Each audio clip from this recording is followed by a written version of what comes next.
Good morning friend, शुभदास ब्लॉगमध्ये सगळ्यांचे स्वागत आहे. कसे आहात सगळेजण मस्त आणि स्वस्तच असतात.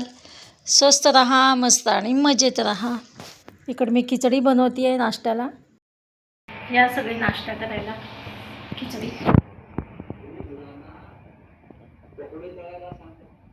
घ्या तुम्ही. गार होई ना. असा पाऊस थांबला म्हणलं की असा पाऊस येतो. पाऊस अजून काय पूर्णपणे थांबलेला नाही आहे, सतत पाऊस चालूच आहे. आता सगळी कामं आवरलीत. आता रसिकाकडे निघते मी आता. आणि कालपासून माझी तब्येत थोडी बरी नाही, तर आज बरं आहे मला. कालच दुपारी जरा अंग दुखत होतं, गोळी घेतल्यानंतर कमी वाटलं. आता चला थोड्या वेळाने जाते रसिकाकडे. आता काल काय झालं, दुपारी आम्ही घरी 3:30 वाजता आलो. मला ना गाडीमध्येच मधनंच येताना इतकं डोकं दुखत होतं, भयंकर डोकं दुखत होतं. आणि मी आले बघा, अंग एवढं दुखायला लागलं मला, म्हणजे काही सुचेना. आणि जे पांघरून घेऊन झोपले 3:30 वाजता दुपारी, संध्याकाळी 6:30 वाजता दिवे लागण्याच्या वेळेस मी उठले. कारण का मला ना उठवतच नव्हतं, अंग खूप दुखत होतं. आणि ह्याने एक गोळी दिली. त्या गोळीने एवढं बरं वाटलं, म्हणजे बरं वाटलं मला. आणि लगे मग मी 6:30ला उठले. संध्याकाळचा स्वयंपाक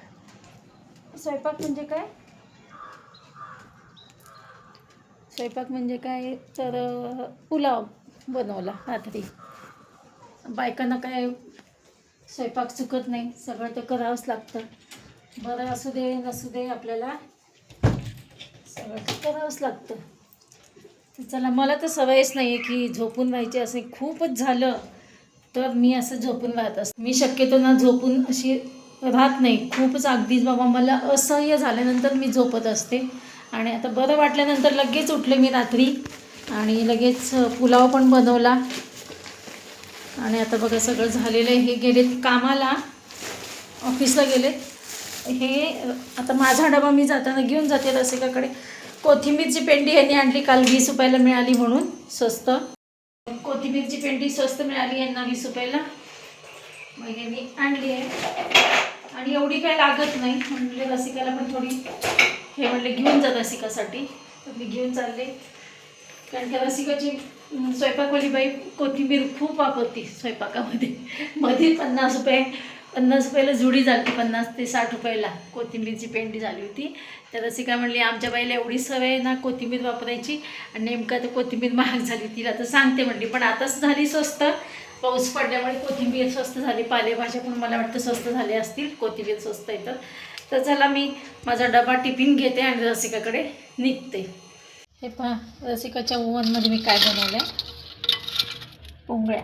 तळण्यापेक्षा हे बरं असं म्हणून मी असं ओव्हनमध्ये बनवलं आहे. हे पहा, मस्त ऑइल फ्री, मस्त लागतं या खायला. भांडी आवरता बघा डोक्यात आलं हे करावं, आणि लगेच ओव्हनमध्ये टाकलं आणि रेडी लगेच.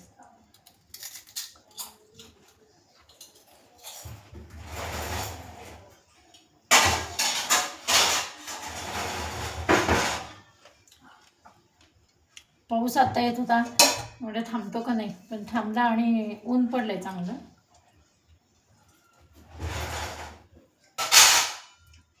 कारण विरांना आणायचे ना स्कूलमधनं, त्याच्यामुळे मला ऊन पडतं का नाही. चला, 2च भांडे एवढे आवडते. आणि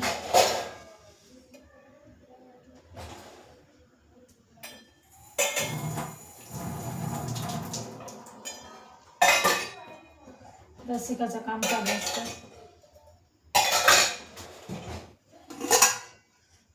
रसिका घरनं काम करते, वर्क फ्रॉम होम आहे. उद्या जायचं तिला ऑफिसला.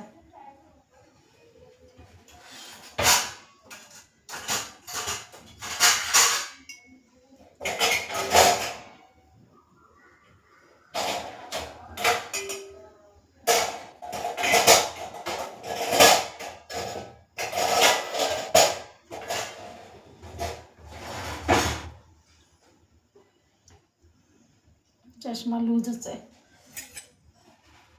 खाली वाकली की खाली येतो.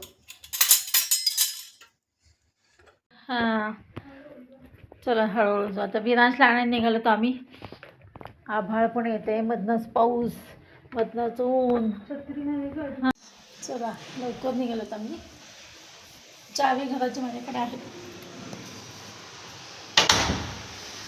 छत्री बाळा घ्यायची राहिली की. हां गाडीमध्ये आहे ना.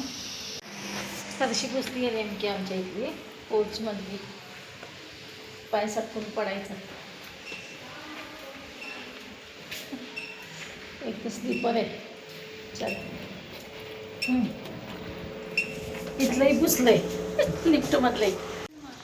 हां पावसाचं काही सांगता येत नाही, कधी पाऊस येईल काय. आम्ही निघालोत बघा, आता गाडी घेऊन जातो. विरांशला स्कूलमधनं आणायचं आहे. चला आता रसिका काढती गाडी. सावकाश काढ मागे सम.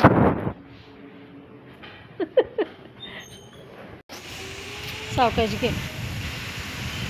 रसिका मुली डेअरिंग केल्याशिवाय काय.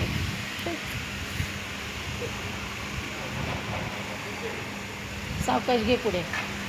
हां थांबतो. अजून घेतली असं चाललं असं पुढे.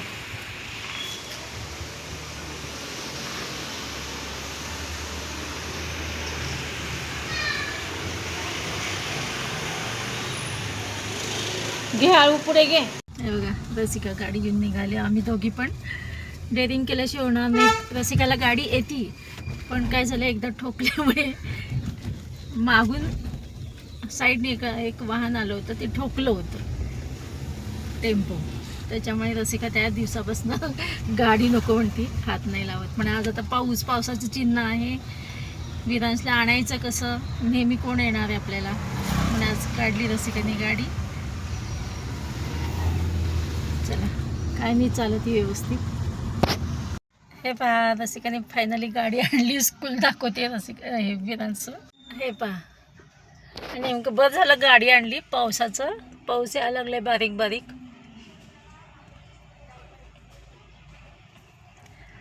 स्कूलपर्यंत तर सुरक्षित आणलेली आहे. काय नाही चालवती, पण तुला टेन्शन येतं. व्यवस्थित चालवती तू. विरांशला वाटेल मम्माने गाडी आणली. तर मागे बसतो तो उभं राहतो. विरांशला घेतलं स्कूलमध्ये. आता निघालोत आम्ही. हो की निशोने, हो की निशोने. नीट बसावं, नीट बसायचं. मम्मा लर्नर आहे ना, मग चालते मम्मा है ना. तरी मम्माने आणली ना गाडी, सांग बरे का, तर माझा विरांश भिजेल. हो की नाही. अशा प्रकारे आम्ही विरांशला घेऊन घरी निघालोत. आता पाऊस तर चालूच आहे. चला तर मग भेटूया अशाच नवीन एका ब्लॉग्समध्ये. तोपर्यंत बाय बाय, टेक केअर.